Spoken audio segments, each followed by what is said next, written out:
Kabashi khona phakathi kwekhaya. Amen. Intokozo kakhulu thina bandla laseNtshongweni Kabashi. Amen. Kakhulu. Ngibingelele omkhulu.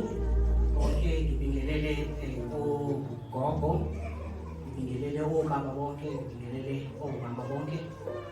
Nabantu abasha egameni elihle mfowethu Jesu Kristu. Amen. Kanjalo nabasivakasheli siyabonga namkelekile. Omile phambi kwenu kwakuzokesishiwo baba.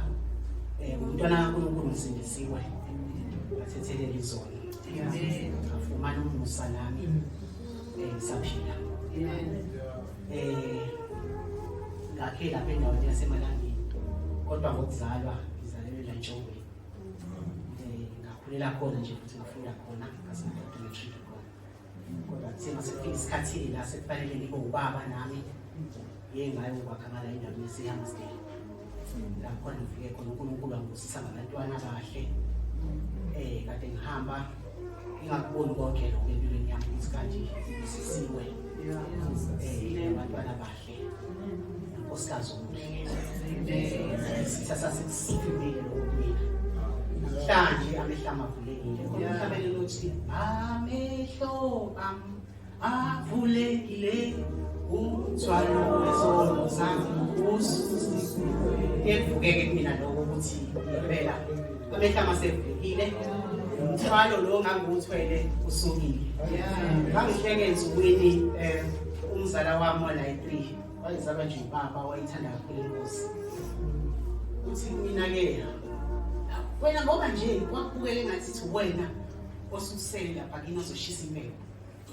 Ithi mina hawu ngempela uthi sonke sasazi lokho nje uthi wena athi nayi impilo ozokhuleka. Kusho ngiyayiphambanisa le nto mina osesele lapha ekhaya ozobakhulekela bona. So nje siyambonga uNkulunkulu bazalwane ukuthi usithandile singakamthandi thina. Sithandile. Amen. Yamthanda kakhulu uNkulunkulu nami kuyami impilo. Kuningi angenzela bona siyabile ekhaya nabantwana nje kuningi nje uNkulunkulu akwenzayo. Ukuhleli kakhulu kumina yilokhu nje ukuthi asikwazi ukwenza ngokunye ngaphandle kwakhe. Amen. Kunencwadi engakhuluma ngayo ngelinye ilanga lapho ethi ngathi ihlabelelo zehlabelelo ethi usika mdlulile ihlobo sefikile imvula iphelile sikumhambo. Lokho kuhleli kakhulu kumina ekutheni ukuhlala kuNkulunkulu kuyinzuzo enkulu empilweni yomuntu. Amen. Uma sihleli uNkulunkulu kuningi esikuzuzayo. Siyabuka ke ukuthi sike sasesikhathini sasebusika. Ngeke ngakhuluma ngayo le. Sike sasesikhathini sasebusika lapho na ubona izihlahla ziba ziphupha nje ziwela amahlamvu kwenzeka konke. Kodwa uma usubheka manje ungavumela eminyango kuyaqala manje konke kubahlaza. Uma ngibheka isihlahla sihlaza asizange sisuke enhlabathini. Ukube sisukile enhlabathini ngaba sihlaza. Ngibheka impilo yomuntu ongasukile ezweni osuke kuNkulunkulu. Ukusaloku kusebusika kuyena. Ngeke bizedlule. Ngiyadlula inhlobo. Ngoba nisuke kwiposition. Nathi uma sisuka kuNkulunkulu angeke sidlule ubusika. Uzohlezi ukhanya ubalisa. Uyithwalela umthwalo. Kodwa usuka ezweni uhlala kuNkulunkulu. Lithi iBhayibheli lapha encwadini John chapter 15 hlala kini namkini.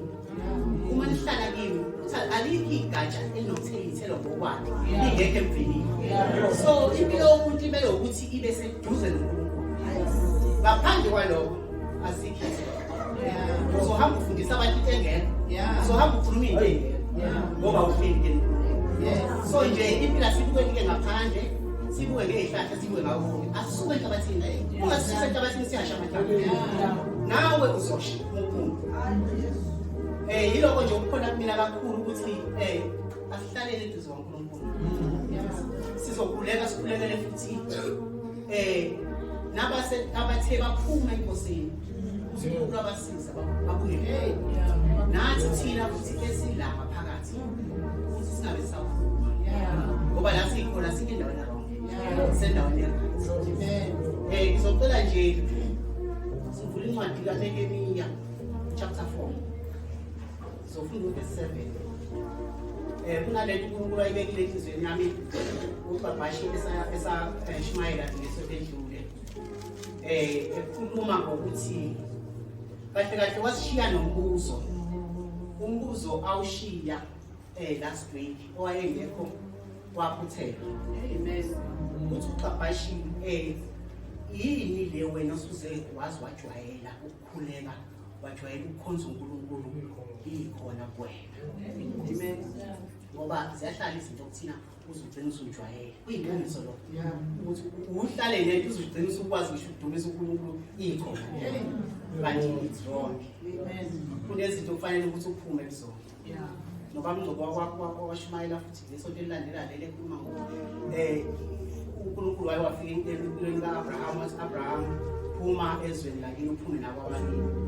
But masibeka kahle le ndaba uNkulunkulu ngoba mngcobo ukuthi ukuphuma kwabanye noma ukuphuma ezweni akusho ukuthi besiba isitha kwabanye. Kodwa awubonakala ngezenzo ukuphuma.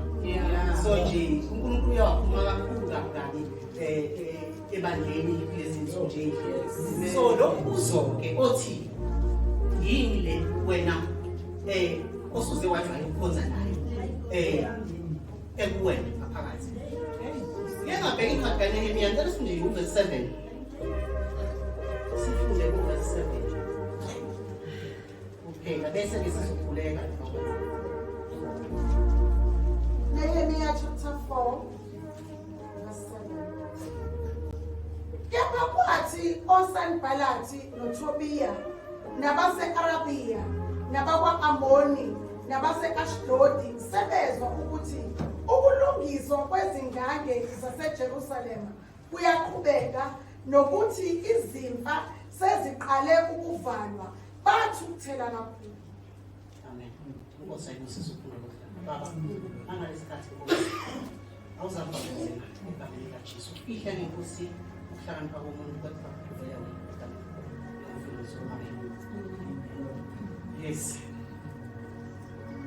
Yini le uthi uBabhashi yini le wena ehleli kuwena okhonza na uNkulunkulu usuze wayiziba ukhonza na uNkulunkulu ongafuni ukuyilahla ngoba naku ubona ukuthi uzolahlekela. Ngifuna ukuthi ke namhlanje sibheke ukuthi zikhona lezi zinto ezinye zazo singesa ikhaya ekuyizona esizivimba ukukhonza uNkulunkulu kahle kwesikhathi. La incwadi kaNkulunkulu le uNehemiya ekhonza kakhulu uNkulunkulu. Lithi iBhayibheli asixabene nanyama nagazi. Kepha imoya yababusi balesi sikhathi. Lokho kusho ukuthi ngesikhathi sihamba kunemoya la esizuzayo. Ugcina usuhamba ngaloyo moya kwesikhathi ungaqapheli. Khona silisi. So lo moya lo kuwena ngaphakathi ukhona la ngaphakathi. Okubusayo. Ugcine wena ubuswa yilo moya kodwa ungawunaki kanti kunomoya okuwena. Sithola la ukuthi uNehemiya wayevusa ingane. Izitha kanti sesiyabona ukuthi lo muntu uyayinyusa lento. Sifike sizomthikameza sizehlisa. Nakuthina njengoba sisindisiwe sithi sisindisiwe. Simile sisindisiwe sithi hayi uzasibona. Siyabona isithi ukuthi nangu ngqobo ekhuphuka. Kuningi isitha esingihlasela ngakho. Kuningi nawe singahlasela ngakho isitha. Sizodiliza lento esiyibonayo enhle ekhwela. Bese sithola ukuthi la uSanbalati benoTobiya. Lisho njalo iBhayibheli ukuthi umfundele sisonke. Kepha kwathi oSanbalati noTobiya nabase-Arabiya nabakwa-Amoni nabase-Ashdodi sebezwa ukuthi ukulungiswa kwezingange zaseJerusalema kuyaqhubeka nokuthi izimfa seziqale ukuvalwa bathukuthela kakhulu. Amen. Ya. Isitha sasibona ukuthi iyaqinisa kakhulu lo muntu. Ebudlelwane bakhe noNkulunkulu. Bese siqhamukisa izinto ezithile. oSanbalati noTobiya inoma yini ekukhipha ebukhoneni kaNkulunkulu. Ungaba yinto ejabulisa kakhulu. Ugcina unake yona. Ukhohle ukukhuleka. kungaba yinoma yini ngaba into ekuphatha kabi kwesinye isikhathi ugcina uphumile ebukhoneni kaNkulunkulu makathi ujwayele ukuthandaza ulala ugcina kwesinye isikhathi ungasathandazanga noma uvuka emsebenzini ugcina ungasathandazanga kwesinye isikhathi kungaba impendulo yezinto kade uyikhulekela ikhiphe ebukhoneni kaNkulunkulu ugcine usunake yona ungasakunakile lokho uyena kodwa bekade lalela imithandazo yakho so nje bazalwane into efanele siqaphele kakhulu osanibhaladi laba noTobiya inezinto esiba ku-desperation ngazo bese sigcine sesinakezo sigcine manje uNkulunkulu singasamnakile so isitha sasemgadile kuneneni ngesikhathi enyunga sithukuthele kakhulu sifuna icebo lokuthi singamdiliza kanjani simshonise phansi ngithi-ke mina ekuseni sizibhekisise kakhulu lezi zinto esiyicela kuNkulunkulu kungaba yinoma yini lokhu phela kade ukukhalela ebusuku ukhala ukuthi nje baba ngiyacela kwesinye isikhathi ngaba abangani bakho kuthina-ke abantu abasha esijwayele kuma-social media kungaba o-Facebook la noma kungaba o-WhatsApp ngisho uma ngokuthola ukuthi bavulele o-WhatsApp group okuthandaza isitha siyibone lento siyichezule ubone sebekhuluma ngamathapha wena nabo WhatsApp zine bekhuluma ngezinto engasazona lezi zishintshe lento le yajike manje yayinto yakho so nje iloko kumina ukuthi sigadeni izinto ezisikhipha kuNkulunkulu ebukhoneni baNkulunkulu ziyohlezi zikhona sisikhiphe la ebandleni sihambe nakhona la ebandleni singakhiphana sisodwa singangaqaphela ukuhamba kwethu singangaqaphela indlela esenza ngayo izinto ukukhuluma umpostoli Paul ukhulumile kakhulu ngayo lento ukuthi qaphele ngisho ukukhuluma ukuthi ukhuluma kanjani ukuhamba ukuthi uhamba kanjani indlela nje wenza ngayo izinto ngizothanda sisukumeni ke sikhulekele nje ukuthi uNkulunkulu asize siqaphele kakhulu izinto esisikhulekelayo uNkulunkulu asibusise ngazo nezinto nje ezingasikhipha ekutheni sisibize ngiyacela siphakame nje sonke Baba egameni likaJesu siyabonga uNkulunkulu siyabonga ukuthi kukhona amatempeli zakho siyabonga uNkulunkulu usithanda kangaka sibonga Nkosi wena ukhohlele emhlabeni ukuba thina siphile siyabonga ukuthi wena kanti usithanda kangaka wena Nkosi ushiya Nkosi wakho ngasiphile washiya yonke into osukayo wakhetha wena wehlele emhlabeni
Amen.